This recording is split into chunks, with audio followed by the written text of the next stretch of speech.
Thank you all for being here. Our next panel is about career, and I know that's a topic that so many of you have on your minds, whether you are in the process of experiencing a career that you love or you're wondering what career is ahead of you. I know that PCS moves and deployments and so many of the things that come up in your lives can impact that. So we are grateful for our panelists who've come here this morning to talk about it. I'd like to introduce you to them. Sheila Casey has been the Chief Operating Officer of The Hill, the newspaper that reports on Congress, since February of 2001.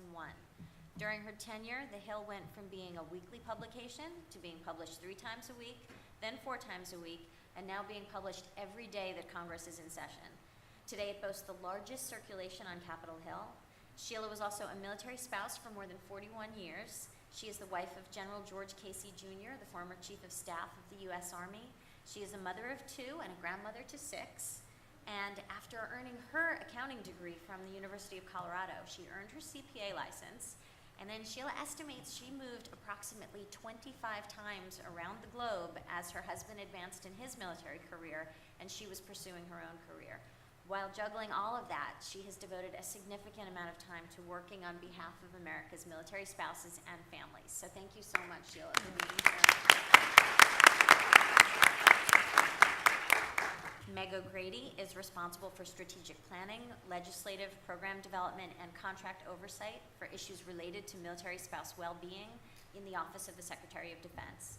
She manages the Spouse Education and Career Opportunities Program, SECO, which I'm sure many of you know about, which includes the Military OneSource Spouse Career Center, offering spouses comprehensive services such as career exploration, education, training, licensing, employment readiness, and career connections. And connections are something we're really going to talk about today. I think networking and connections is probably also something that's very much on your minds. As part of the SECO program, she manages the Military Spouse Employment Partnership, the MSEP program, which we're also excited to talk about today. MSEP links Fortune 500 plus companies committed to hiring military spouses with those spouses who are hunting for work. Meg, who earned a Master of Education degree from National Louis University, has worked with service members, veterans, and military families for more than 20 years in a broad spectrum of quality of life programs in the U.S. and overseas. She's served on the team that developed the VA for Vets employment program for the Department of Veterans Affairs, and she's been the director of Military OneSource Spouse Career Center and the Wounded Warrior Resource Center. So thank you, Meg, for being here. Thank you. Laura Dempsey is the Director of Spouse Employment Programs at the U.S. Chamber of Commerce National Chamber Foundation's Hiring Our Heroes. Hiring Our Heroes is dedicated to connecting military spouses with nationwide networks of private employers in their industry or in their region that are leaders in military spouse employment. And they're also connecting spouses to the nation's top nonprofit and also government experts who can help them pursue really meaningful careers. Hiring Our Heroes job fairs have taken place throughout the country since 2011, and there are actually 20 job fairs this month alone going on, and they're going to be ongoing. So this is a really important resource both for veterans and for spouses. The Hiring Our Heroes 500,000 Heroes campaign is currently engaging businesses to commit to hire 500,000 veterans and military spouses by the end of 2014. Laura is also co-founder and chairman of Blue Star Families, a national nonprofit network that I'm sure many of you know about. Founded in 2009, it has grown to over 40,000 members in just 3 years. In addition, Laura still serves as a partner in an emeritus capacity at the Marsh Law Firm located in White Plains, New York. She currently resides in Arlington, Virginia with her husband, Jason, an Army infantry officer who is currently deployed on his 3rd overseas tour in Afghanistan. So thank you so much for being here, Laura.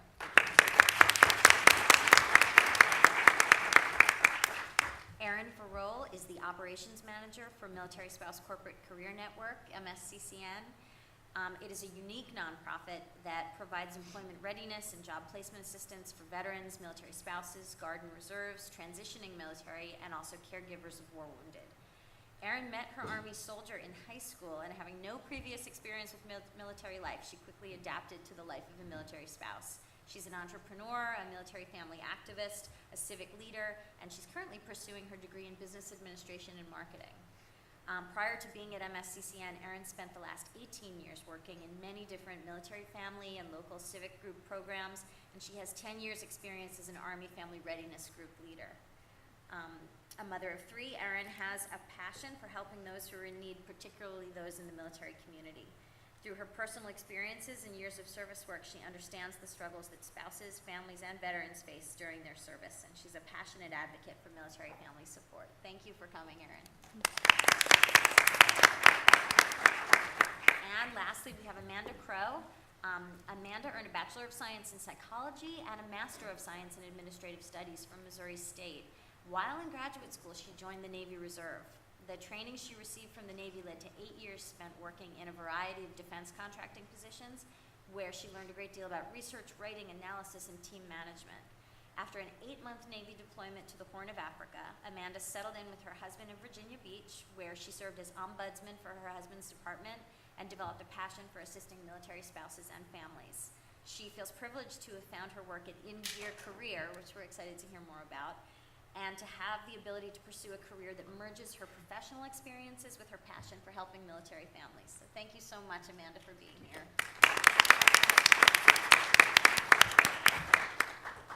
Well, the first question I wanted to ask you ladies, 4 out of the 5 of you are very much involved with dedicated employment resources for military spouses, so we would love to hear a bit about those. Meg, if you just want to tell us a bit about MSEP and the work that organization is doing to help spouses, we'd love to hear that. Sure. Well, the MSEP, the Military Spouse Employment Partnership, was actually founded by Dr. Biden. It was launched for DOD in June of 2011. But as Sheila and I were just talking about, it was built upon a very successful Army program called ASEP. And we quickly went from about 50 corporate partners to over 160, and we're actually going to be adding 30 more. So L. Brown, yes. Lauren, yes. We have Sitter City, we have Kinder Jam. So that's why we say Fortune 500 plus, because we also have Coca-Cola and FedEx. But the idea of the partnership is not just the employment piece, which are the partners that I just spoke about, but also really partnership and helping us leverage the resources that are already out there. Military Spouse Magazine is going to be one of our new partners coming here in November, and actually as soon as we can get them on board, they'll be signed in November, but they'll be our partner as soon as we sign the papers, because we know that at DoD the resources aren't getting any bigger, and we know that there are so many wonderful organizations out there that are doing great work, and it only makes sense for us to partner together.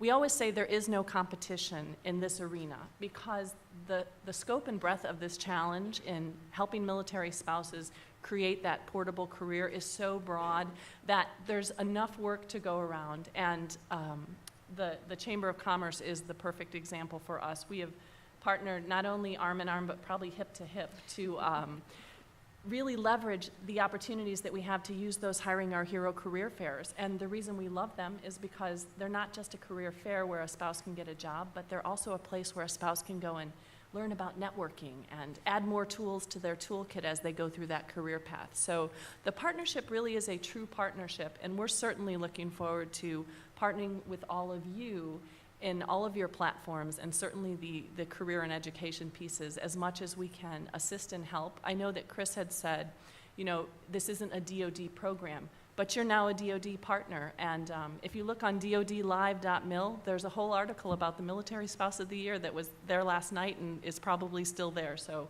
I'm going to send that link to Chris as well so that you can all see that. But you're a partner with us, and we serve you. I certainly serve you. I like to say that I'm your advocate at the Department of Defense. So it's certainly a pleasure, and I'm really happy to be up here with this group of panelists today.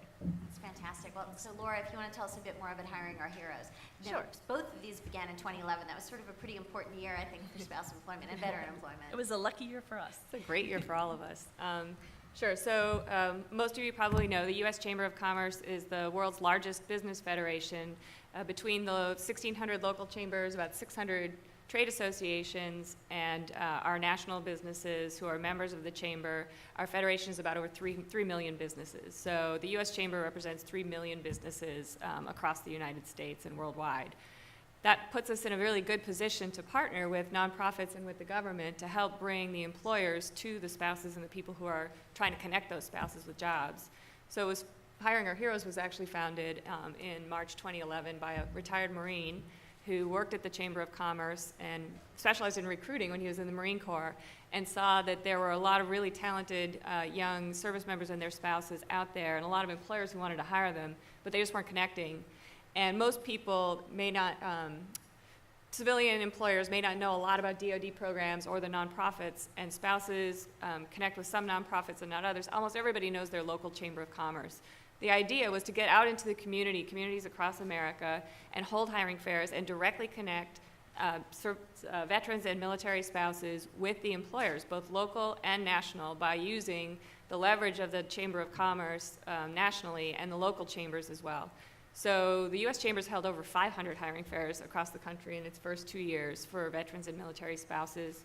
About halfway through 2011, Kevin Schmiegel, my boss, realized that spouses weren't coming to his hiring fairs.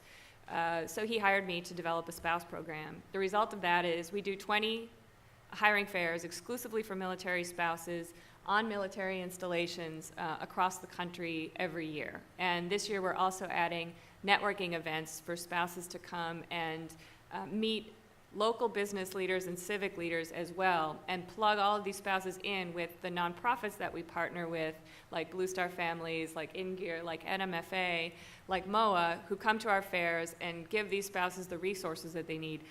But really, a key partner for us has been MSEP and DoD. We couldn't do what we do without this being a true public-private partnership. We represent the employers. We can't represent the government or the spouses directly. The good news for everyone in this room is that people are working together like never before. There really is no competition. I mean, it's a true partnership. MSEP brings employers to our fairs in addition to the local and national employers. We have MSEP employers and MSEP at every fair. So if you don't get a job at our fair, you can sign up for MSEP and get one of the hundreds of thousands. I lose track, Meg, of all the jobs. Over 1 million jobs now. And thank God, congratulations on MSEP. So if you don't get a job at the fair, there's another resource for you there. If you have a resume that needs a little bit of retooling, both InGear and Blue Star Families have great tools that I'm sure we'll talk about. The idea is just to put everybody together in a room, and there are all these wonderful resources out there, and the privilege of being with the U.S. Chamber of Commerce is that although we're a nonprofit, we have this amazing nationwide resource to be a connector, because that's what chambers do, between all these parties. So I'm happy to talk more in detail about that, but that's sort of the 30,000 feet. That's fantastic. And it is amazing how much cooperation it just keeps on growing. It's fantastic. Erin, if you could tell us a bit about MSCCN and where that fits into the picture. Sure. MSCCN has been around for about 10 years, focusing on military spouse employment, and we consider ourselves kind of like that one-on-one employment assistance piece. So we really have a group of employment specialists, all military spouses or veteran, who work one-on-one with spouses in their employment search, from everything from resume development to interview techniques to actually doing what we call Recruiter Connect and connecting military spouses with recruiters that are hiring and looking for military spouses. We even have virtual training programs that meet weekly online, so you don't have to leave your house.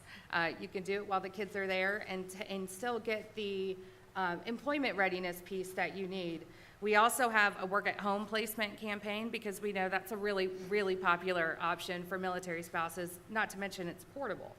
So when we talk about portable careers, the work-at-home option is very, very appealing for a lot of military spouses. And then we also have a Career Corps program, and this seems to be really popular for spouses that maybe have stayed home for a while and need to beef up their resume. So we work with them and give them training within our arena and find things that they're good at to come in and volunteer with MSCCN and our partner organization, Corporate America Supports You, to give them the experience, beef up that resume. I know there was a time years ago where I stayed home. And so I was lucky to volunteer and be able to beef up my resume. And then we also do things that work with education to employment, partnering with people like Bianca, who can assist us and come in and talk about that education piece and what that means to people and their employment search. But a lot of our stuff is one-on-one. It's literally phone calls with our employment specialists to assist you one-on-one. And then we also are lucky to have a job board as well, partnered with the Direct Employers Association, which is the largest consortium of employers in the country. So we have the National Labor Exchange, the .jobs websites that everybody hears about. So we have that, and we have several other placement campaigns as well that allow us to really bring quite a few jobs that are out there too, but also to have direct placement connection for spouses. And like I said, the joy of my job is being able to call a hiring manager or recruiter and say, I've got a spouse for you. And really talk to that hiring manager and that recruiter and put that resume on the top of the pile. So when they get that phone call from me, a lot of times that takes a resume that may have been in the system sitting there amongst 2,000 others, and they bring awareness to it, and we talk about the experiences, and we also talk about, some of the things that the stigma involved with hiring military spouses, and we can talk through that. So it's a really fun piece for us. So we do a lot of the on-the-ground connection pieces at MSCCN. Great, and Amanda, tell us about In Gear Career. Sure.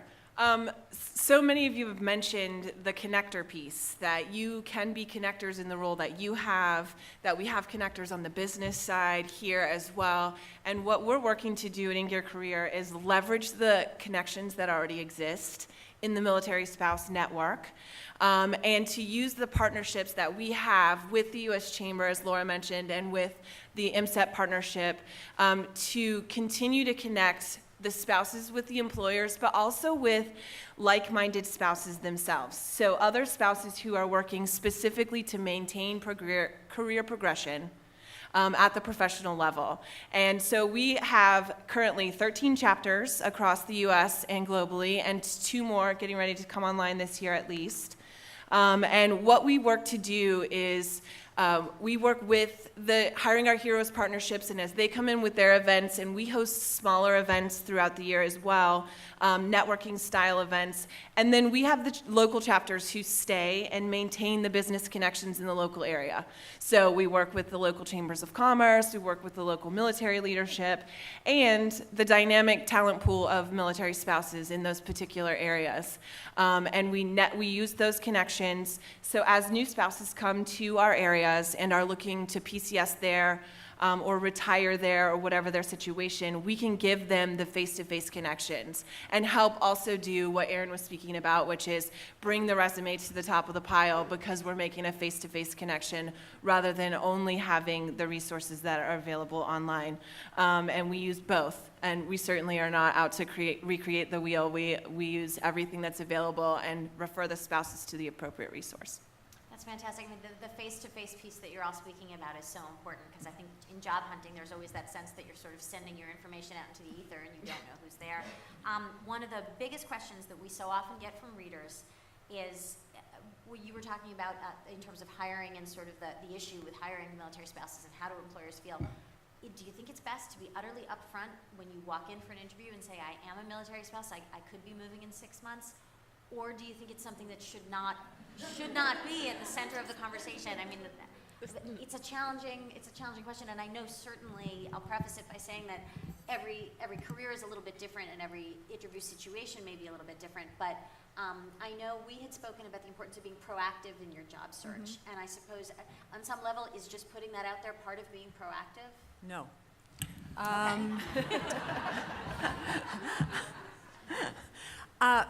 Let me just give you, a slight history. I've been in the workforce for over 30 years, and I never had any of these programs in which, to help me. So I totally relied on the traditional source of finding a job.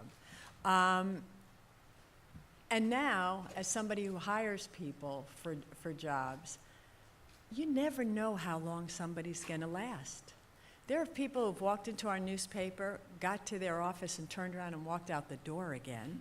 And then there are people who have been there since the day the paper started in the mid-90s.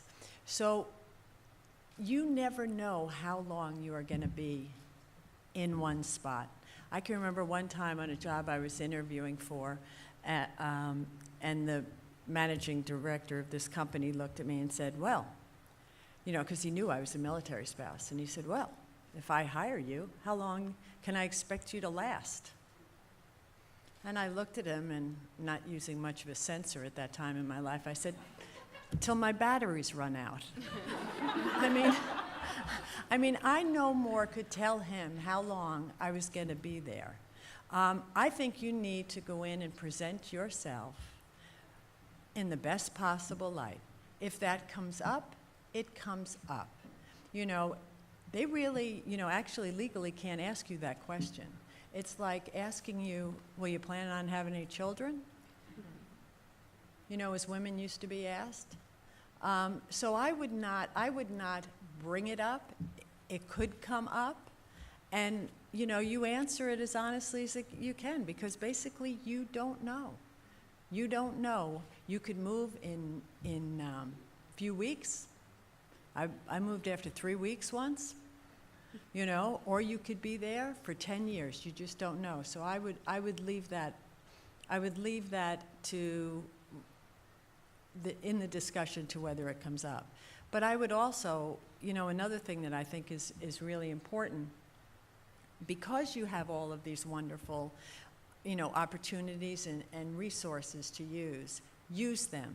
But at the same time, don't forget the other way to look for a job.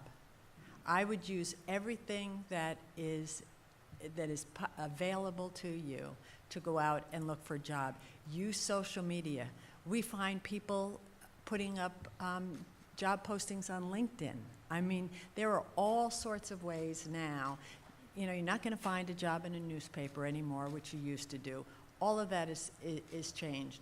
Use the social media to help you as well. As I would use everything that you had.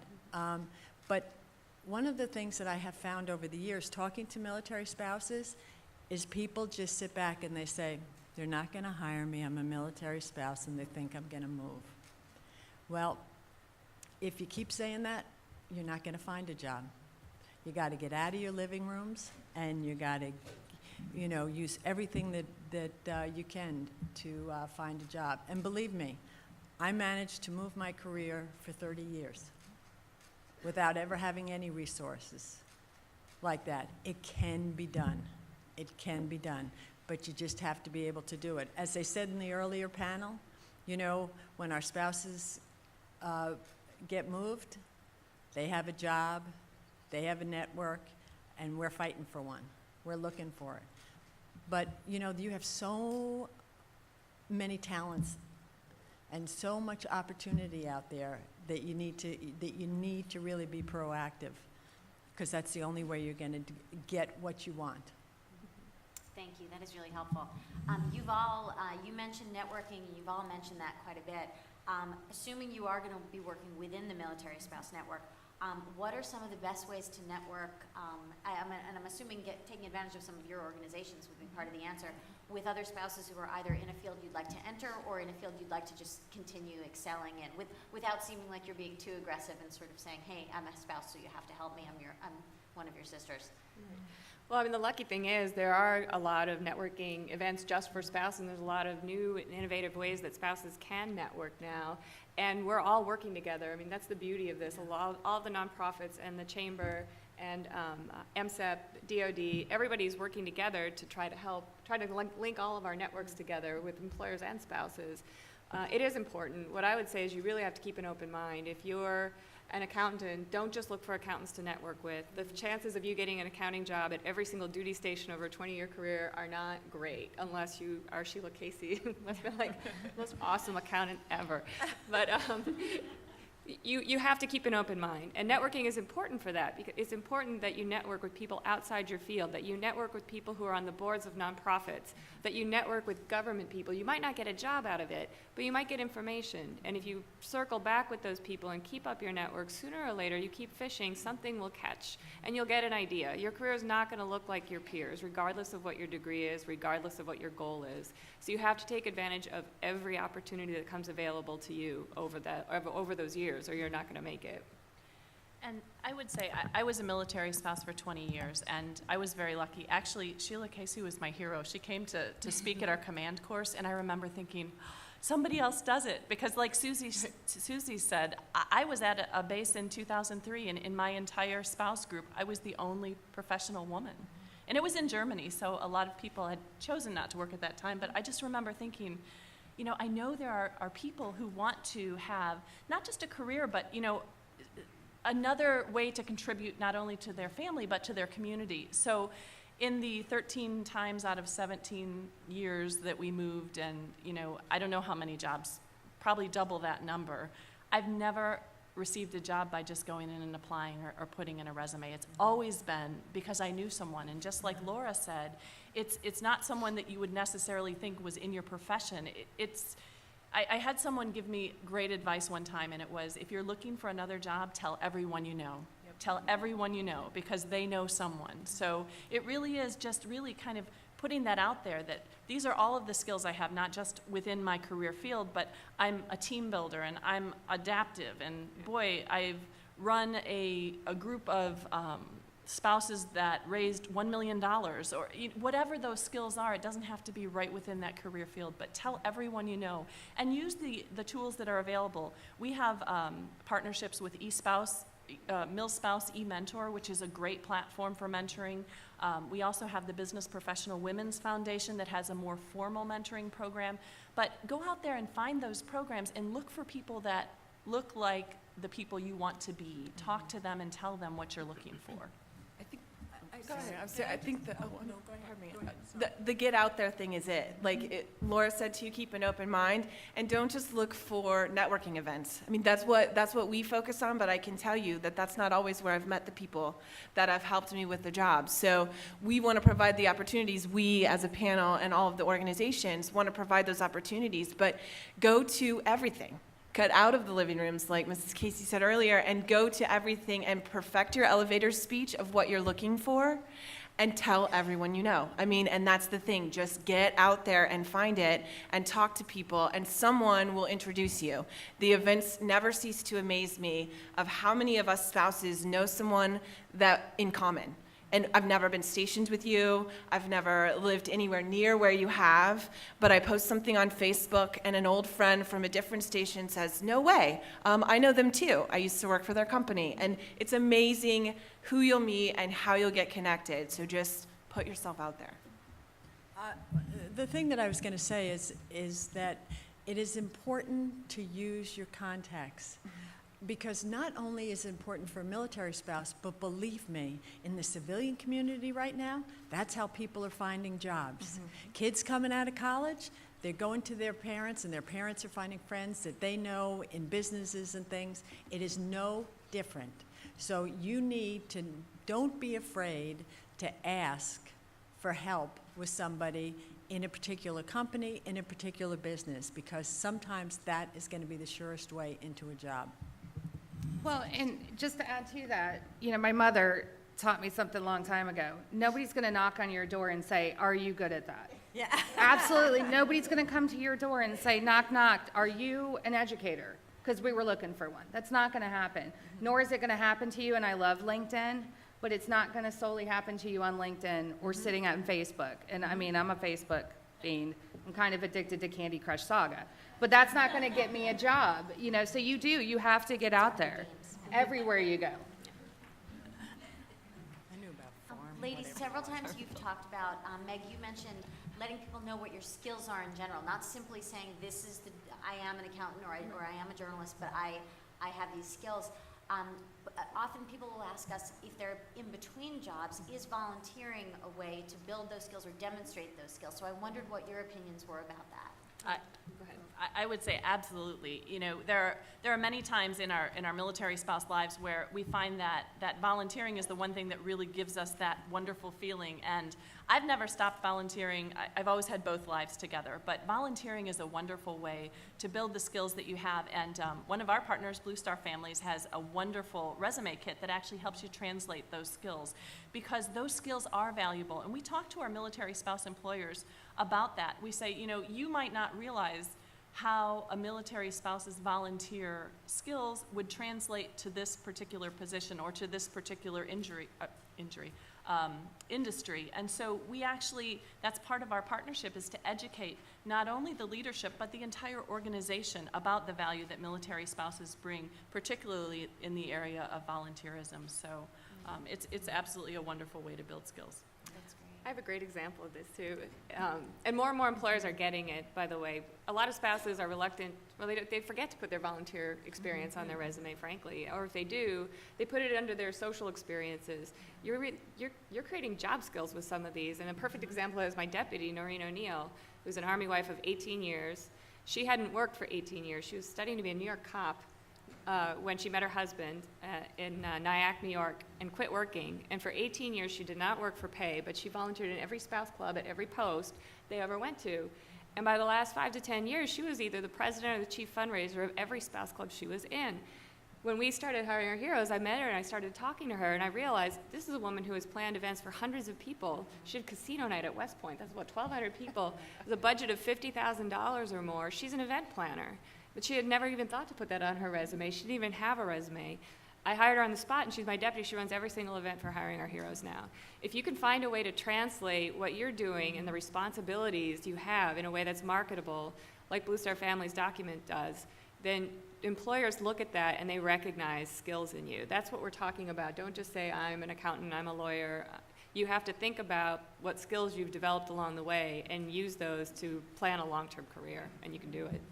I know several of you had mentioned the resources that your organizations offer about resume building, and I think that is important. People may not realize that they can break out, planned an event with this budget, planned an event that raised this much money, and those concrete things on a resume, I would think, make a real difference. We're so used to doing it, I don't think we see it as something that's marketable. And I do For think it's free, hard right? for us sometimes to realize that the non-paid work may be the same or and sometimes more challenging than the work we are doing for pay, and Right. it's got that value. One of the things we heard about on the earlier panel that I know a lot of military spouses, because of their very mobile lives, are interested in is the question of starting your own business. And I know we speak with readers who tell us that they never thought of themselves as someone who would own their own business or would be an entrepreneur, but an idea, as happened with Al, an idea got started and they found themselves in what seemed like the perfect career because they are moving so much. Do you have any advice for spouses who don't have experience launching a business but have an idea that they think really will work? I loved her advice. Screw it, just do it. Yeah, right. The thing is again with the connection, start talking to other people about what you want.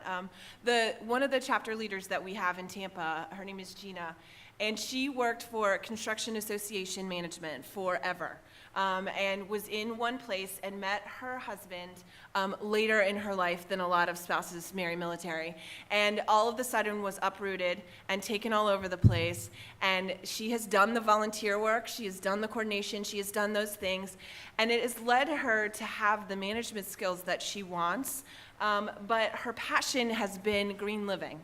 And what she is now forming a business to do is use her skills and her knowledge of construction, her knowledge of program management, and her knowledge of green living and that passion to do it in an affordable way for individual families. So what she's looking to do is provide that service. And she has been talking about this and talking about this and talking about this.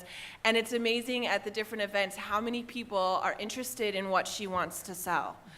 Interested in how to do things on an affordable level. So whatever it's just like the Kinder Jam situation, you start to see a need that you want to do in your own life, and other people think the same thing. So don't be afraid to talk about it. It's not self-serving to tell people that you want to do something with your life. It's something that you have to do, and you'll find those partners. You'll find the people that want to then help you complete that mission. So I think that just start talking about it, formulate your plans, know what you want to do. It's the same as knowing your platform for the Military Spouse of the Year role that you have. Find out what that passion is, and in the Lean In book someone mentioned earlier too, find what makes you afraid and figure out how to do it anyway. That's fantastic. Now, I know we've talked, I'm sorry, Sheila, go ahead. No, I was thinking that I've known people who started businesses based upon things that they did well, and other people asked them to do it for them, and they were doing it for nothing, and then all of a sudden they thought, wait a minute, I really love to do this, people want it, I need to start charging. And so think about the things that, my husband always gives this advice to young people, basically you need to find out what you really want to do, and then you work like hell, as hard as you can, and you'll succeed and you'll do well. You just find out what it is, what's your passion. And you could find your passion turning into a home business in no time.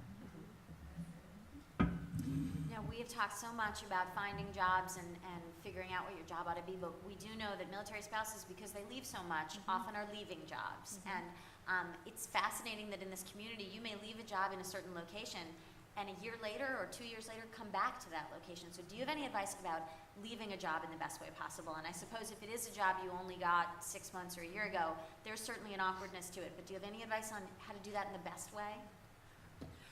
I would say it's certainly what Bianca said this morning, you know, creating bridges, not burning them. You do, in 25 years, it's amazing how many people you just run back into and how they can create those opportunities for you. So, you know, it's really saying, here's the circumstance that I have, and what I would love for you to do is sit down with your supervisor, your colleagues, and say, what did you love about the work that we did here together? What did you like about the work that I did for you? I would love to take that with me, and I hope that at some time if I come back, you never know, we never say goodbye in the military life. I would hope that we have an opportunity to build a relationship again. And generally, people just, they want to give you feedback, and so you can get something out of that leaving, which is, I know what I did well here. And the fact that you're leaving, they're generally more honest with you than they would be if you were going to come back for another, 6 months. So, talk to them and say, I'd really like to come back here. I'd really like to take with me what you think we did well here together and what you think I did well, so that I can take that throughout my career path. And thank you very much for the opportunity to have served in this capacity for you. I've had to leave a lot of jobs over time, and it was interesting because one company I worked for, I managed to work for them in 3 different cities. Now, I never imagined that was going to happen, because when I went in and, resigned at the first place, I thought they'd say, bye, it was really nice to have you. And the managing partner said, let me call the managing partner in Washington, D.C. And I literally walked into a job. And when I left Washington and I was going to Colleen, they said, and I went in to quit, the guy said, why don't I call the partner in Austin? And boom, I walked into another job with the same company. If you are a good employee, they're going to want to help you. Now, my stint at the newspaper is my second time. I worked for them from 97 to 99, and then we moved to Europe for 2 years.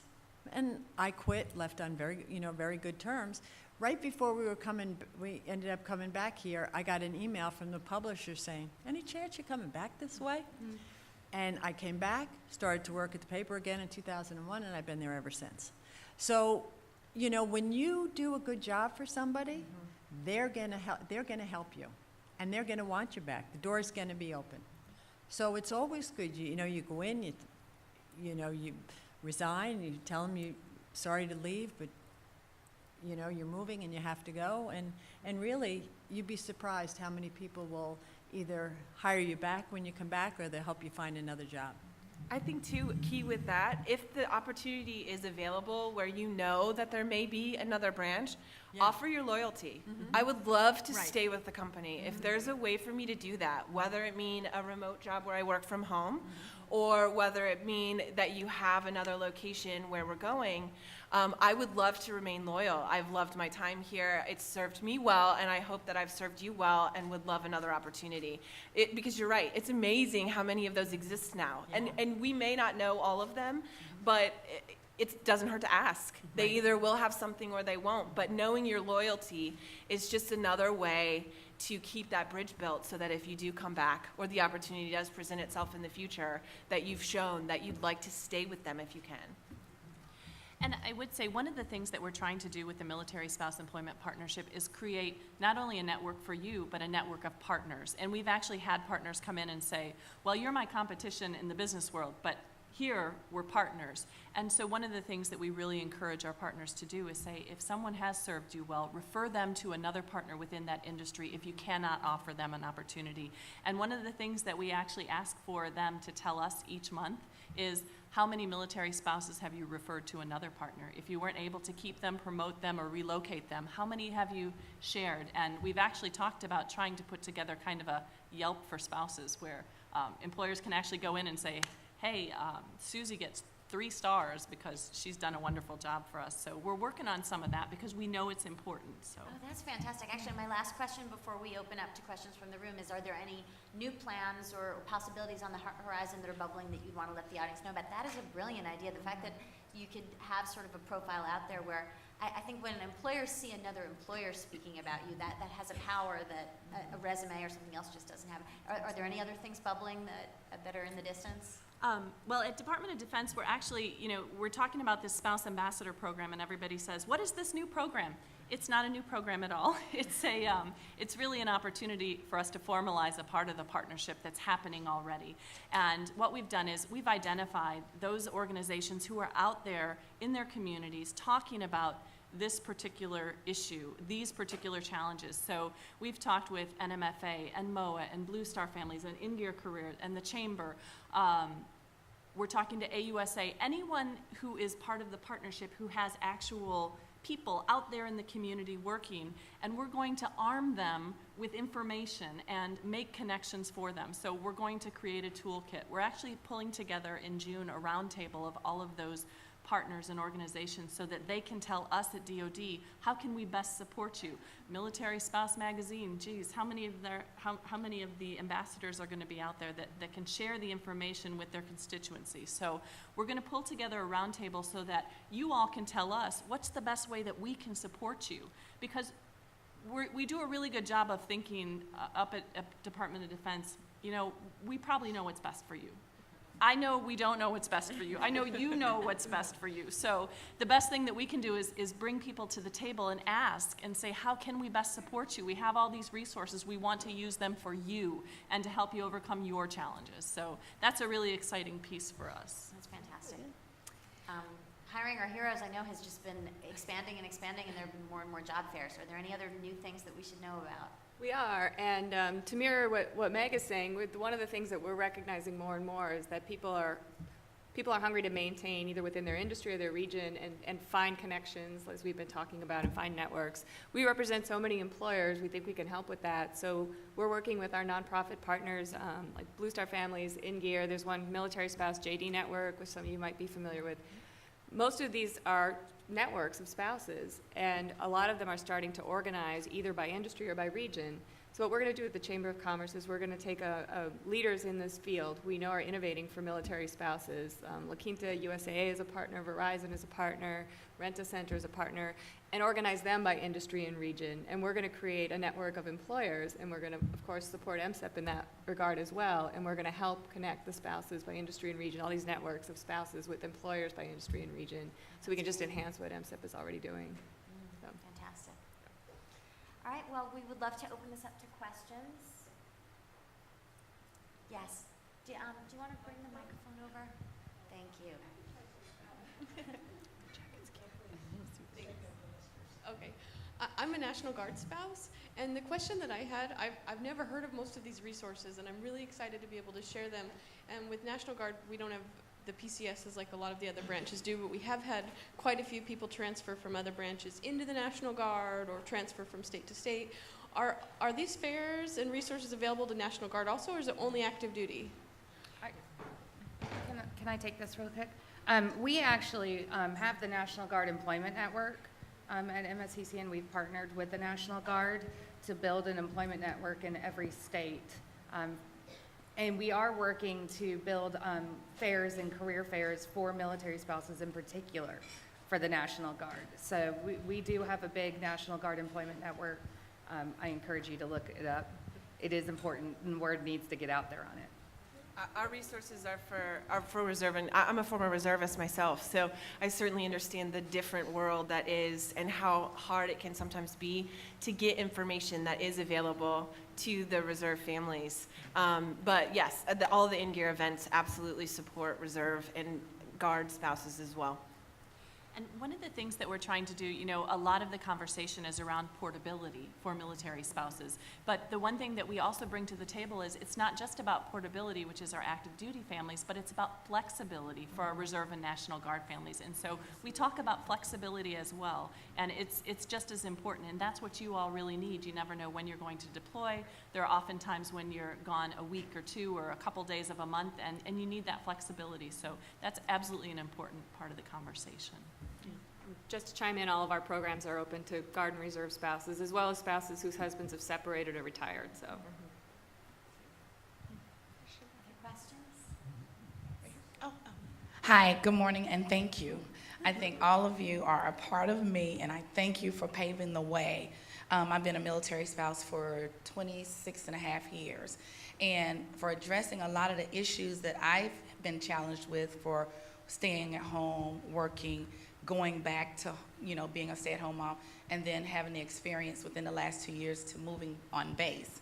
And for addressing the issue of being a volunteer is so important, because I'm finding what's a challenge as a key spouse mentor is that a lot of the spouses do not know how to document, don't know how to go out and volunteer and ask questions. So I've been building bridges within the chamber because I'm a small-based business as well. But one of the things I wanted to find out, is there a place on our military spouse site where we can get all your information, or links or something in one particular place, so that I can take it back to the Airman Family Readiness Center and start promoting some of this information? Because it was a lot of things that I've learned, even though I've been in the Air Force for 26 years today, that is just so inspiring and so encouraging. And thank you so much for the programs and your dedication towards helping us to help all branches of service. And so I just wanted to say thank you also. One of the challenges that I think we face is that there are so many resources out there, it's often hard to even find one. You know, out of the hundreds, what is the one that I need? We are trying to consolidate all of those, of course, at DoD, because that's what we always try and do, is pull everything in. But the more we can link, the better. And it's a very good point. We just need to link. What is very exciting to me is that now when I talk to partners or I talk to different people who are trying to do some work in this area, and I say, well, there's a couple people I should connect you with. Have you met Laura Dempsey? Oh, I just talked to her the other day. Have you met Vivian Greentree? Oh, we talked 3 days ago. So we know now that at least we're all talking and we're making those connections. But the technical connections and the links is always a little bit challenging. But I think we do try and share as much as we possibly can across the different systems, so that when you go to one, you can find a way to all. And as we've rolled out our new website in the past few weeks, employment is one of the central pillars of what we're doing at the site. So if everybody's contact information for your programs are not there yet, they will be very shortly, because that's Awesome. employment is sort of one of the central goals at the site. Hi, my name is Dory. One of the things that I'm sitting here thinking about, and thank you all, ladies, for being here, is how as moms and spouses, we wear so many different hats. So how do you balance, Mrs. Casey, for you, for example, you had this amazing career, and that's so wonderful for me sitting here. You know, I'm only 10 years into my marriage.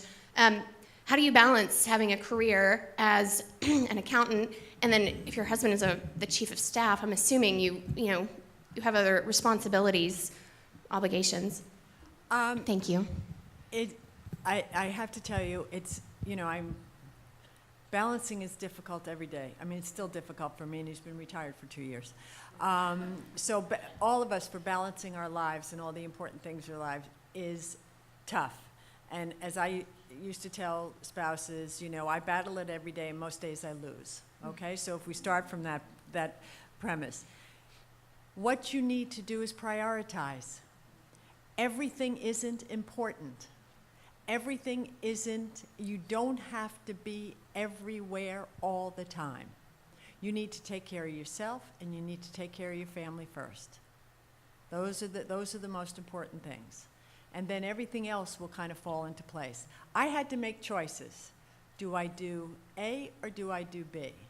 And I had to really, in the beginning, the first year George was the chief, I was meeting myself coming and going, in and out of the house. And I would very often leave events and say, okay, was it really important that I was there or not? That's what each one of you need to do. You do not have to, because I think sometimes as military spouses, we think, oh, we got to support our spouse's career, so we got to be at everything, we got to do everything. No, you don't. You know what? In 5 years, no one's even going to know if you were there or not. And you need to really think about that. So the way to start balancing is to take care of yourself first, because nobody else is going to do that, and to take care of your family. And then start looking at things and make choices. You're going to make choices, you'd look back and say, I really wish I didn't make that choice. And you're going to make great choices. But that's going to happen no matter what. But just, it really becomes a priority, the key thing is prioritizing. And once you do that, you just let the rest of it go. So I didn't do X, fine. The world didn't end. And that's what we have to keep telling ourselves. If we don't do X, Y, or Z, the world will not stop. And get good childcare. Cannot stress that out. Melissa and Amanda are going to love me for that one. And be okay with having a dirty house. Yeah. Because I would not invite any of you into my house right now because I've been traveling for 3 weeks. It's okay with me. I finally let go that my house is not going to be clean at all. And I'm okay with that. It's not always easy to give yourself that permission, though. I mean, what both of you were saying, to say to yourself, the world's not going to end if I do this. It really helps, I think, to hear someone else say that and realize we can do that. Yes. Oh, he's just sending it toward you, but we can hear you. I work with Families for the Fallen, Uh-huh. and I'm wondering if your programs also will cover them as well, because I know a lot of them, after losing their spouse, are needing to get back in the workforce after having not worked for. Right. So we're trying to always find resources for that. Yes, absolutely. Yeah. Thank you.